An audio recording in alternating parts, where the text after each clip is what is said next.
दर्शक बंधु आज राज्य में सुना और रूपार मूल्य में बड़ परिवर्तन आसी आपण मैंने सुना रूपा किणवा चाहते तेज भिडटी आपण निहाती शेष पर्यंत देखूँ कारण ये भिड माध्यम आप आज सुना रूपार सठिक दर दाम केते अच्छी जानीपारे तेज केते अच्छी आज सुनार सठिक रेट आसतु ये भिडियो जाना।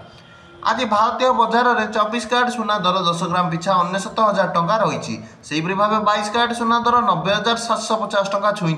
सेहीपरि भाव आज ओडिशार राजधानी भुवनेश्वर में 24 कैरेट सुना मूल्य 10 ग्राम पिछा 69,000 टंका रही बेले 22 कैरेट सुनार मूल्य 90,750 टंका रही 10 ग्राम पिछा।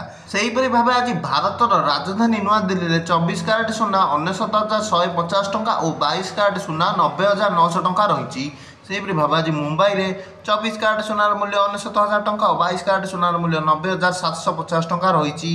सेहीपरि भाव आज चेन्नई में 24 कैरेट सुनार मूल्य 10 ग्राम पिछा 69,000 टंका रही बेले 22 कैरेट सुनार मूल्य 90,750 टंका रही। सेहीपरि भाव आज कलिकता में 24 कैरेट सुनार मूल्य 69,000 टंका और 22 कैरेट सुनार मूल्य 90,760 टंका रही। अन्यपटे रूपा मूल्य किलो पिछा 1,11,000 टंका होती।